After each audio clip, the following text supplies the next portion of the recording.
Pemirsa, kasus COVID-19 di Indonesia kian mengkhawatirkan. Sejumlah upaya pun dilakukan pemerintah, termasuk menerapkan aturan PPKM darurat se-Jawa Bali. Namun, bukan tidak mungkin kondisi tersebut justru menimbulkan gejala sosial baru di masyarakat. Lalu bagaimana para ahli menjawab dan apa harapan warga di masa PPKM darurat? Informasi selengkapnya pemirsa kami sajikan dalam laporan khas Floganza bersama Bayu Pradana.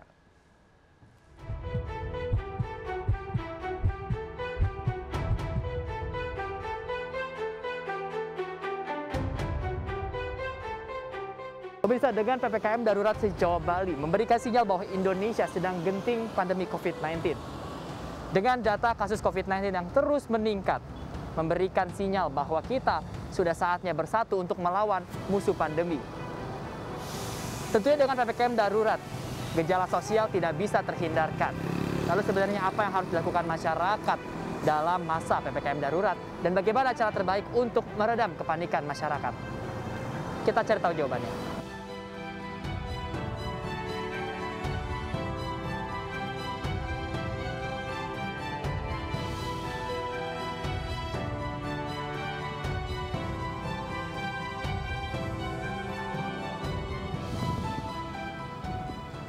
Kasus COVID-19 di tanah air ini terus mencetak rekor-rekor baru. Kasus harian bahkan menembus hingga 27.000 kasus. Total saat ini ada 2,5 juta kasus COVID di Indonesia. Sementara itu, orang yang meninggal karena kasus COVID-19 ada sekitar 60.000 orang.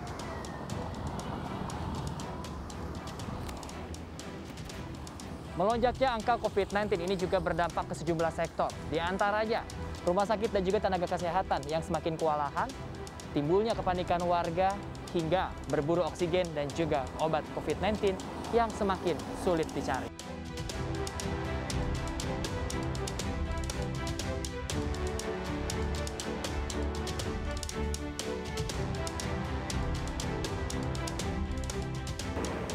Salah satu upaya untuk menekan kasus COVID-19 adalah membatasi mobilitas masyarakat. Sejumlah penyekatan dilakukan, salah satunya yaitu di Jalan Sudirman Tamrin. Seperti yang ada di belakang saya ini pemirsa, Bundaran HI yang biasanya terlihat ramai, kini bisa terlihat sepi sekali seperti ini. Dan ada sekitar 407 titik penyekatan yang ada dalam PPKM darurat Jawa Bali, dan ada di Jakarta sendiri ada 60 titik penyekatan. Kira-kira seperti apa kondisi penyekatan di titik lainnya? Kita lihat yuk ke Kalimalang.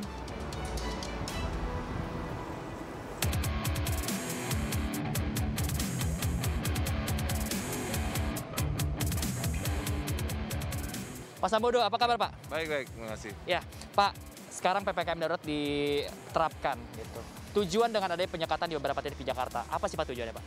Iya, kita tahu bahwa penyebaran COVID ini sangat dipengaruhi oleh mobilitas penduduk. Semakin tinggi mobilitas penduduk, maka semakin tinggi juga angka penyebaran COVID-nya. Itulah makanya salah satu upaya untuk menurunkan angka penyebaran COVID adalah dengan menurunkan mobilitas penduduk. Nah, inilah kemudian dilakukan penyekatan-penyekatan dengan mengacu kepada Instruksi Mendagri nomor 15 tahun 2021 bahwa hanya, termasuk peraturan gubernur ya, hanya sektor-sektor yang kritikal dan esensial sajalah yang boleh beroperasi dengan ketentuan-ketentuan WFH maupun WFO. Nah, itulah kemudian kita lakukan penyekatan dan pemeriksaan hanya orang-orang yang bekerja di bidang kritikal dan esensial, terutama tenaga kesehatan lah yang kemudian bisa melintasi penyekatan. Pak, dengan adanya penyekatan ini juga menimbulkan kemacetan di beberapa titik nih Pak. Kemarin sempat mengular panjang sekali. Solusinya seperti apa sih Pak? Ya, hari ini kita telah melakukan perubahan di pola operasi di penyekatan-pengecatan utama, yaitu dengan melakukan kanalisasi. Jadi dari awal sudah kita pisahkan mana yang jalur untuk sepeda motor, mana jalur untuk mobil, mana jalur untuk nakes dan logistik.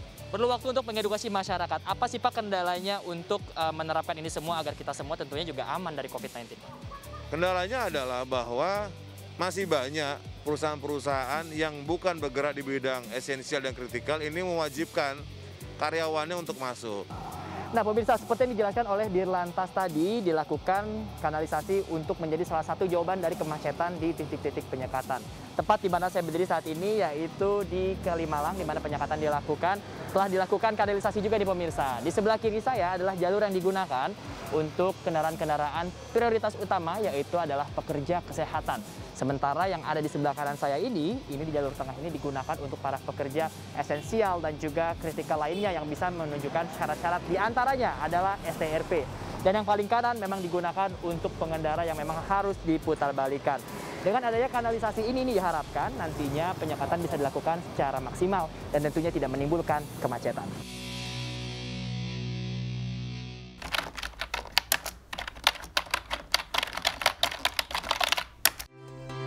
Kalau bicara Delta varian, ya, kombinasi strategi yang efektif, yang bisa meredam penyebaran dan perburukan dari varian Delta ini adalah adanya 3T yang kuat, ya, yang merespon situasi sesuai dengan skala penduduk dan juga eskalasi pandeminya. Kedua, vaksinasi yang bahkan pada negara-negara yang tidak terlalu terdampak itu kalau vaksinasinya sudah melebihi 50% dari total penduduknya yang penuh, vaksinasi penuh.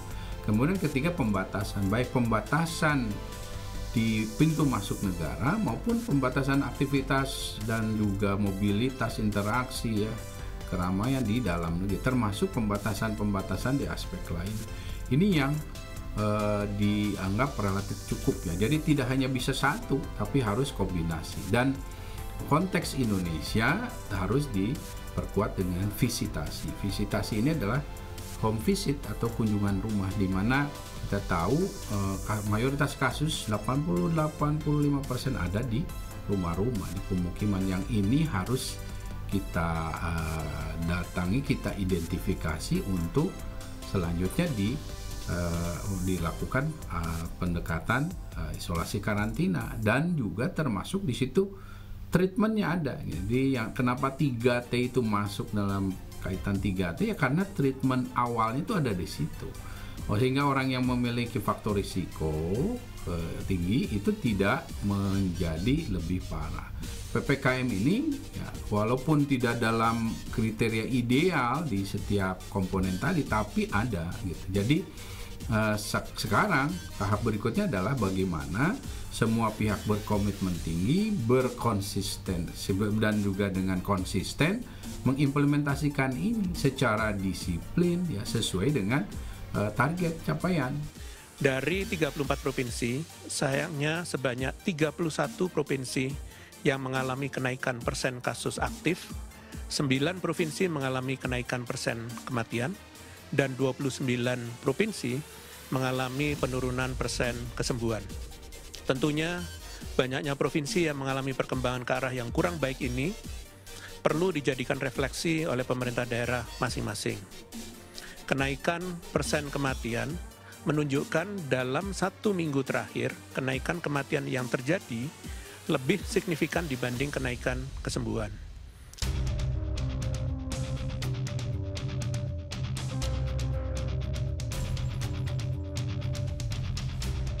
Lebih ketat lagi di berbagai level pemerintahan, mulai dari pemerintah pusat sampai penerapannya itu di RT RW, yang paling kecil RT RW gitu. Karena di beberapa pemukiman atau perumahan penduduk itu banyak banget yang masih bandel, yang nggak nerapin prokes, nggak taat sama aturan-aturan PPKM. Yang kedua, mungkin pemerintah bisa lebih aktif lagi untuk menggandeng pihak swasta untuk bareng-bareng ngadepin si COVID ini. Mendukung adanya PPKM darurat ini karena saya nggak sabar untuk bisa bersalaman dengan orang tanpa pikir panjang, bisa habis ibadah bersalaman, berkumpul keluarga tanpa harus ada rasa khawatir, dan semoga PPKM darurat ini bisa efektif menurunkan angka COVID yang terjadi di Indonesia. Saya berharap pemerintah bisa memberikan dorongan-dorongan moral pada masyarakatnya yang sekarang lagi down, dengan nyemangatin, dengan menyuarakan apapun itu, baik di radio, di TV, dimanapun, dengan suara yang lebih lantang lagi. Dan jangan nyerah sama masyarakat Indonesia. Ya, setuju sih sama adanya PPKM, soalnya kan ya walaupun banyak pasti yang terdampak, ya termasuk saya juga, cuman ya mau gimana lagi, kayaknya itu doang deh langkah yang mesti dilakuin untuk mengurangi angka penyebaran atau penularan virus COVID-19 sih. Kalau harapannya buat pemerintah sih, ya semoga bisa memperhatikan kesejahteraan masyarakat juga ya, lebih merata lagi, karena kan kasihan juga.